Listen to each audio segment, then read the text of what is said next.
otras competencias, pues estimula y trata de hacer divulgación de libros, de obras de arte, de todo lo que signifique evangelización a través de ese campo nuevo e interesante como es el ámbito de la cultura.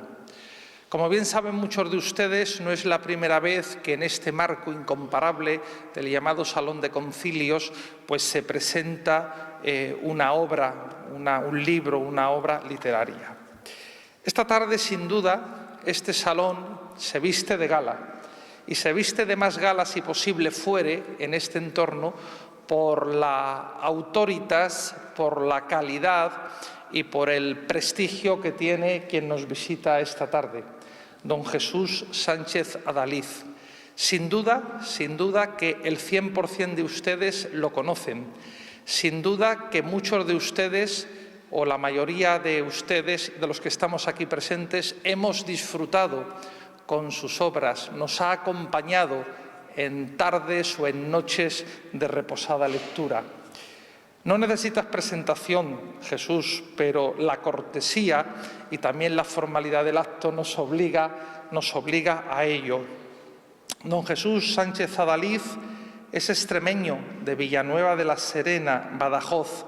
Nació en 1962, un año de buenas cosechas, de buena cosecha en 1962. Se licenció en Derecho por la Universidad de Extremadura y realizó los cursos de doctorado en la Universidad Complutense de Madrid, ejerciendo de juez durante 2 años. Por tanto, hay un pozo también jurídico en su currículum, ese aspecto jurídico pues que estructura también la mente y estructura la forma de trabajar. Tras esos ejercicios de la judicatura, estudió filosofía y teología, ordenándose sacerdote. Actualmente ejerce en la parroquia de San José de Mérida y es canónigo también de la Catedral Metropolitana de Mérida. Es académico de número de la Real Academia de las Artes y las Letras de Extremadura y dirige la biblioteca de dicha institución. Además, ejerce como profesor de ética en el Centro Universitario Santa Ana de Almendralejo, adscrito a la Universidad de Extremadura. Jesús Sánchez Adalid está considerado como un escritor polifacético y original que ha conectado con una variedad y multitud de lectores. Para muestra vale un botón. Gracias al peculiar tratamiento de sus personajes, a la intensidad de sus experiencias, a los periplos que emprenden, que son verdaderos viajes iniciáticos en busca siempre de la verdad y de otros valores superiores. Los que somos lectores de Sánchez Adalid bien lo sabemos y bien lo disfrutamos. Todo ello apoyado en la veracidad de sus argumentos y en la intensidad de sus descripciones, que llegan a ser cuasi fotográficas e incluso poéticas, que se sustentan en la observación y la documentación. Sus novelas constituyen una penetrante reflexión acerca de las relaciones humanas, la libertad individual, el amor, el poder, la búsqueda de la verdad. Recordamos su prolífica producción literaria, sin duda conocida de todos los presentes: El alma de la ciudad, 2007, El cautivo, En compañía del sol, Félix de Lusitania, La luz de Oriente, El mozárabe, La sublime puerta, La tierra sin mal, El caballero de Alcántara, Los milagros del vino, Galeón, Alcazaba, El camino mozárabe, 30 doblones de oro, De repente Teresa, y ahora la novela que tenemos el gusto pues de presentar aquí esta tarde. Por su obra literaria ha obtenido numerosos galardones que son un testimonio y un reconocimiento a esa intensidad y a esa calidad de su trabajo. 1998, finalista del Premio Felipe Trigo con La fuente del Atenor. 2007, Premio de Novela Fernando Lara por El alma de la ciudad. 2009, Premio Abuela Pluma de Letras por El caballero de Alcántara. 2009, Premio Más de 2016 Lectores por El caballero de Alcántara también. En 2010, Premio Alfonso X el Sabio de Novela Histórica por Alcazaba. 2013, Premio Internacional de Novela Histórica, Ciudad de Zaragoza. 2014, Premio Troa de Literatura con Valores por la calidad literaria de su novela 30 doblones de oro. 2015, Premio Abogados de Novela por La Mediadora. En Extremadura, su tierra, ha sido distinguido con los siguientes galardones. 2003, Premio Extremeño de Hoy, concedidos por el periódico Diario de Hoy. 2009, Medalla de Oro de Extremadura, que es la máxima distinción de esa comunidad autónoma. En 2011, Premio Grada de Cultura. En 2012, Medalla de la Ciudad de Villanueva de la Serena. En 2013, Premio Guadalupe de Hispanidad. Es académico de número de la Real Academia de las Artes y las Letras de Extremadura y actualmente dirige la biblioteca de dicha institución, académico de la Academia Extremeña de Gastronomía y director de su biblioteca, embajador de Mérida, capital iberoamericana de la cultura gastronómica. Colabora en radio, habitualmente en Radio Nacional, en el diario Hoy, en la revista National Geographic Historia, en La Aventura de la Historia, en Marca Extremadura y en Vida Nueva. Participa asimismo en documentales de prestigiosos canales de televisión como Canal Historia. Ha presidido jurados de diversos premios literarios, entre los que destacan Felipe Trigo, Barco de Vapor, Dulce Chacón, Juan Pablo Forner, Alfonso X el Sabio, Alcalá de Henares, Cruzando Culturas, Universidad de Navarra, etc. Ha participado en muchas ferias del libro de España y del extranjero, como Chile, México, Argentina, Holanda, Bruselas. Además, esa producción literaria suya, grande, se están publicando y están siendo traducidas, aparte de difundidas en América Latina, traducidas y publicadas en Portugal, Grecia, Holanda, Polonia, Hungría y próximamente en Italia, Francia, Alemania y Turquía. Además, actualmente la obra de Jesús Sánchez Adalid sirve de base a un conjunto de proyectos novedosos en el ámbito de la universidad. Y es que, siguiendo el ejemplo de lo que desde hace años es una práctica habitual en las universidades anglosajonas, pues es la utilización de la literatura histórica de calidad y de prestigio, como es la suya, como un elemento complementario para incentivar el interés por la historia en los universitarios. En ese sentido, la Universidad de Granada tiene un proyecto piloto en el que más de 400 alumnos universitarios han leído sus novelas y desarrollan a posteriori trabajos de investigación y análisis para la comprensión de esos diversos periodos históricos que su obra aborda y que sirven de escenario a sus relatos. Además, cuando nos encontramos, cuando disfrutamos un libro de Jesús Sánchez Adalid en nuestras manos, pues ahora era testimonio. Cuando entraban muchos de ustedes aquí y le saludaban y le decían, no nos conocíamos personalmente, pero he leído sus libros, he leído sus libros. Eso genera, Jesús, un vínculo espiritual entre el autor y los lectores, entre los lectores y el autor. Porque de alguna forma tus conocimientos, tus reflexiones, los donas, los das. Entonces es una forma de paternidad, podríamos decir, del espíritu también, máxime cuando tú plasmas parte de tu ministerio en este ministerio, en este servicio no pequeño de publicar. Entonces yo creo que formamos una especie de familia espiritual, porque leyendo tus libros y disfrutándolo, ahí nos encontramos en una comunión de ideas, de valores, de interrogantes que suscitas, de cuestiones que nos hacen reflexionar. Y tú vas por delante marcándonos ese camino, el camino mozárabe, y nosotros vamos detrás recorriendo ese camino que tú nos indicas. Y en algunos casos, como sabes porque te lo he dicho, pues en esa comunión espiritual incluso entran recuerdos y vivencias familiares, pues incluso íntimas, para los que recorremos ese camino contigo. Muchas gracias por estar aquí, Jesús. Muchas gracias por haber elegido esta ciudad de Toledo, crisol de cultura, cuna de nuestra fe, sede primada de España y por eso mismo sintiéndose hermana, sintiéndose abierta y sintiéndose acogedora a todas las iglesias hermanas de España. Estás en tu casa y muchas gracias. Señor Vicario General, don César querido amigo, muchas gracias por haberme dado la oportunidad de venir a esta ciudad extraordinaria en la que pienso muchísimo y en la que muchas veces me parece que estoy aquí porque como tengo que escribir cosas históricas, pues cómo obviar la ciudad de Toledo es imprescindible y sobre todo en las materias que yo trabajo. Y bueno, vengo a presentar esta novela que tiene mucho que ver con Toledo. De hecho, yo voy a confesar aquí que es el gran prólogo de una obra que seguramente será una trilogía que va a tratar sobre algo que no ha contado nadie, pero casi me he visto obligado a empezar con esta, ¿no?, en tiempos del Papa Sirio, porque quería contar lo que sucedió en tiempos del Papa Sirio, que es justo cuando la ciudad de Toledo cayó en poder del Islam, en poder de los árabes. Estamos hablando de ese periodo tan incierto y todavía tan indeterminado que va desde el año 711 hasta el año 714.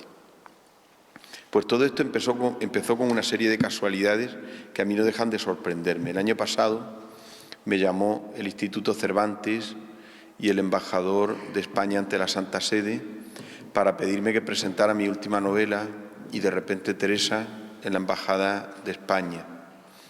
Y allá que me fui a presentar la novela, y en la conversación de un aperitivo que dio después, un refrigerio que dio el embajador, pues se acercó a mí un investigador, no voy a decir el nombre porque, claro, respeto, ¿no?, que estaba trabajando en la Biblioteca Apostólica, y me dijo: mira, Jesús, qué pena, dice, he leído tus libros, sé que has trabajado mucho sobre el tema mozárabe, el periodo de la dominación islámica, y es una auténtica lástima que nunca se haya hecho referencia a los visigodos, hispanos y especialmente a los toledanos que se exiliaron en Roma el año 714. Y yo le contesté: mira, tengo conocimiento de ese dato, pero yo no soy un historiador, soy un novelista. Y dice: por eso te lo digo, porque tú eres el que puedes dar difusión a esos datos que generalmente pertenecen a los eruditos, a los historiadores, están guardados en la historiografía, que como sabéis tiene sus arcas cerradas, ¿no?, porque cuando uno encuentra un dato de estos se lo reserva para una futura tesis doctoral o porque no quiere compartirlo. Y sin embargo, la novela histórica pues, nos permite a todos llegar a esos rincones de la intrahistoria donde por otros caminos, además que no tenemos tiempo ni en nuestra materia, podríamos llegar.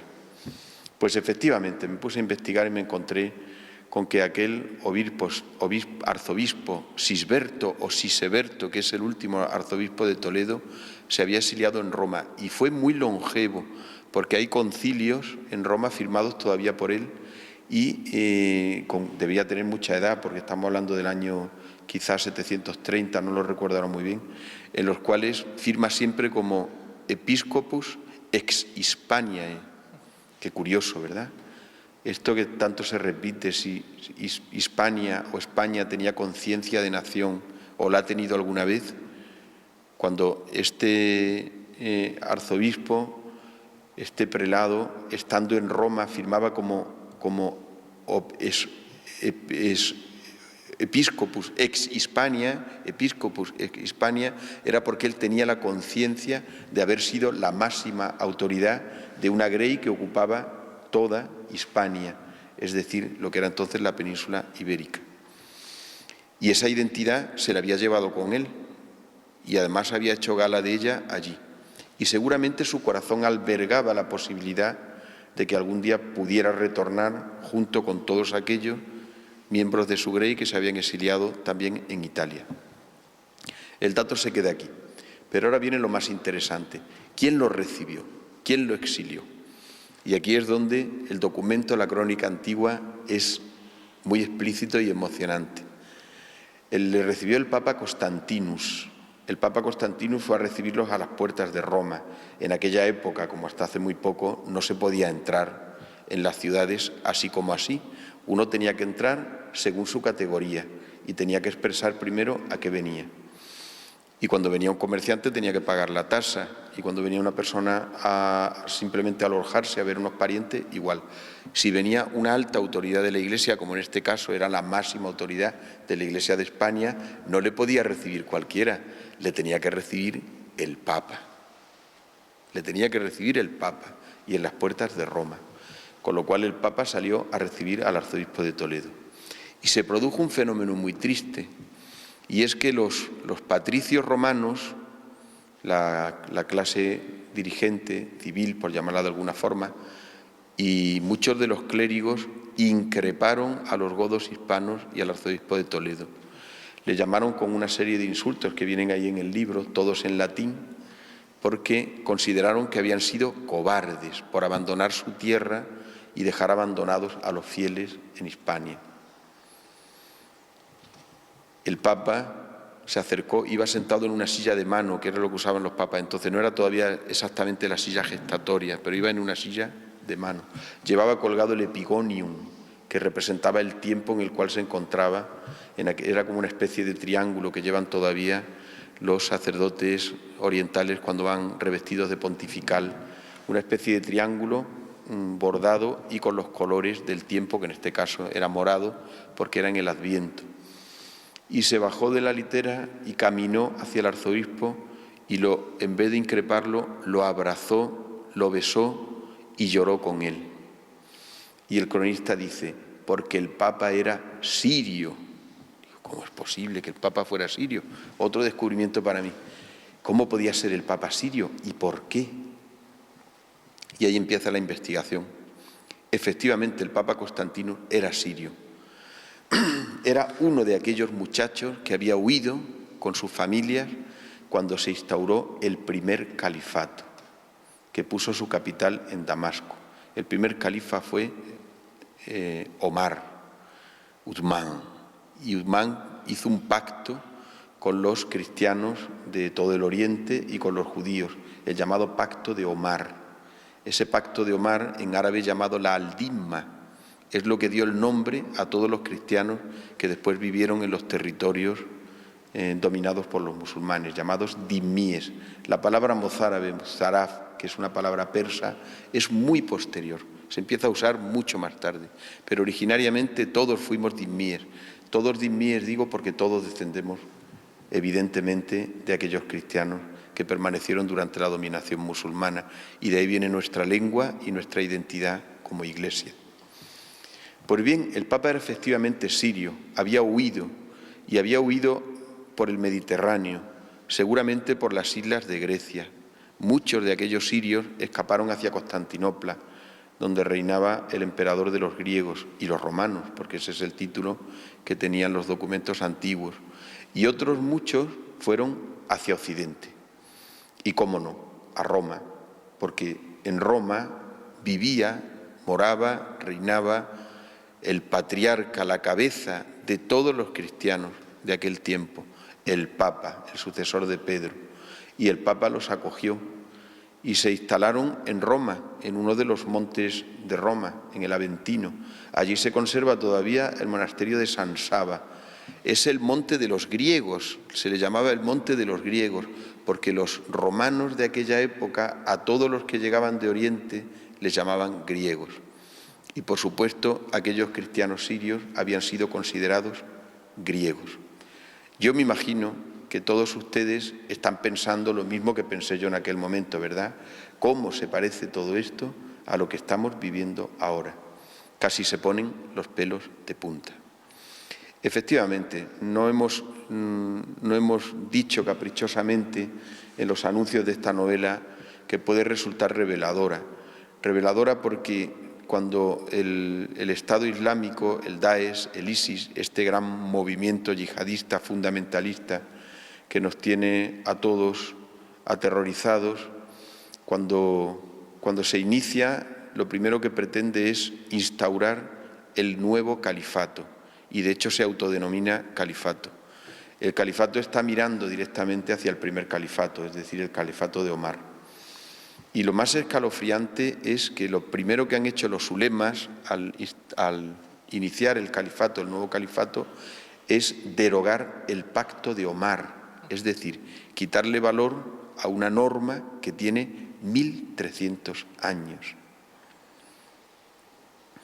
Debajo del ISIS, debajo del fundamentalismo islámico, islamista, hay desde luego una teleología, hay desde luego una ideología y, por supuesto, hay un conocimiento de la historia, claro, a la manera de ellos, ¿no? Pero nosotros deberíamos conocerlo, porque cuando vemos en televisión las escenas o a través de Internet o leemos en los periódicos que están sufriendo los cristianos de Siria o los cristianos de Irak, nos puede dar la sensación de que son cristianos que nos cogen a trasmano, es decir, que no tienen nada que ver con nosotros, que son lejanos de otro mundo. Sí, se llaman cristianos, son seguidores de Cristo, pero es que aquellos cristianos están en la misma raíz de nuestra Iglesia, porque fueron los primeros cristianos del mundo. Allí empezó el cristianismo. El barrio de Bab Tuma, en Damasco, es el barrio cristiano más antiguo del mundo. Bab significa la puerta en árabe y Tuma, Tomás, de Santo Tomás.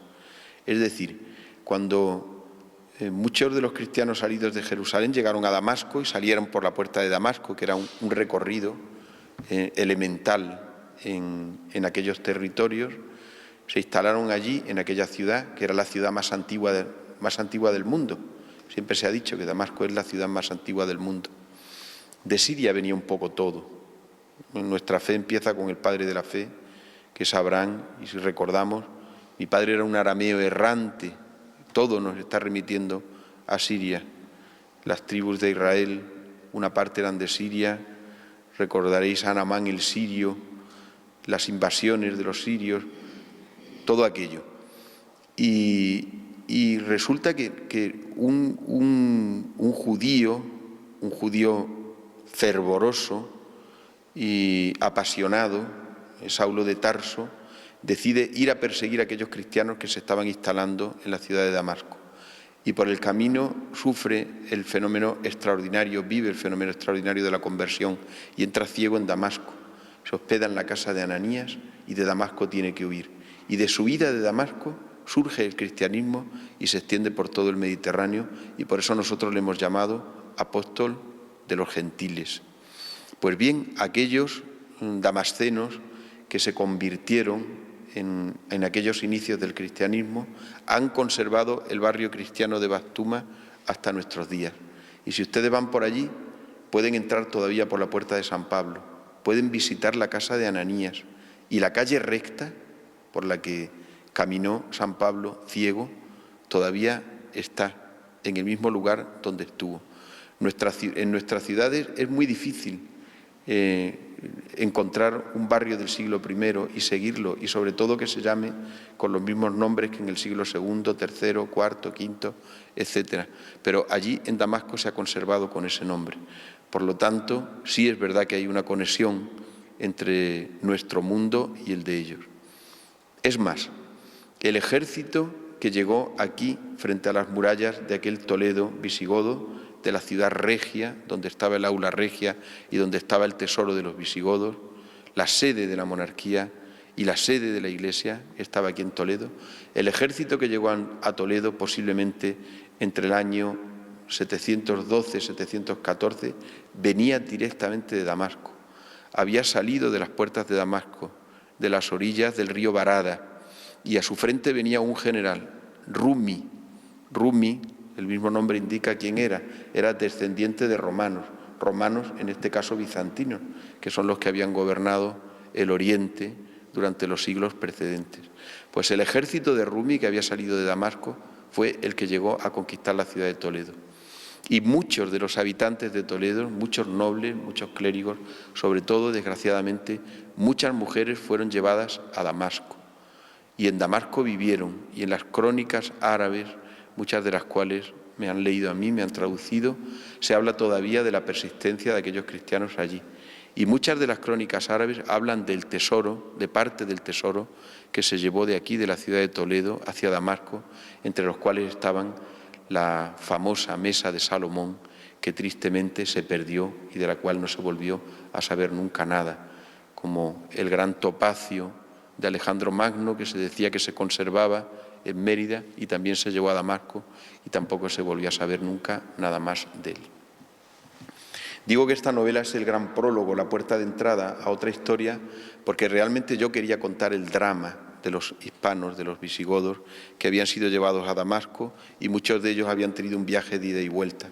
Pero como me encontré con toda esta historia tan interesante, me pareció que era mucho más oportuno explicar primero a los lectores qué es lo que sucedía en Siria, qué había sido de aquel Damasco, que es la ciudad más antigua del mundo, qué sucedió durante el reinado de Justiniano, del emperador Justiniano II, qué pasó en el viaje del Papa sirio, que fue el último Papa, el último, que viajó a Oriente, hasta los papas modernos, hasta los papas de nuestro tiempo. Nadie había vuelto a visitar Constantinopla, lo que hoy es Estambul, que era la otra capital de los romanos. Nadie, exceptuando este papa sirio que quiso trazar un puente entre Oriente y Occidente e hizo honor al nombre de pontífice, porque eso significa pontífice, el constructor de puentes. Y tristemente no sabemos qué es lo que sucedió con los visigodos toledanos y con su arzobispo al frente. No sabemos dónde están enterrados, cómo fueron sus vidas. Se lo ha llevado la noche de los tiempos. Pero yo no soy un historiador, pero sí un novelista. Entonces puedo permitirme las licencias de la imaginación y reconstruir siempre con respeto, con cuidado y siempre, sobre todo, dentro de ese espíritu, ¿no?, de contar lo que es el humanismo cristiano, lo que llevamos nosotros dentro y que todavía podemos aportar a la humanidad. Yo creo que esta historia sí puede servir, lo creo sinceramente, porque a mí emprender este viaje mental, intelectual, hacia aquel tiempo me ha esclarecido mucho, me ha aclarado mucho las cosas. Y yo creo que a un lector de nuestro tiempo sí le puede facilitar enterarse un poco más de algo que sucedió hace 1300 años y que, sin embargo, es un espejo en el cual nos podemos mirar los hombres del siglo XXI. Muchas gracias y muy buenas noches. Si tienen alguna pregunta, a su disposición.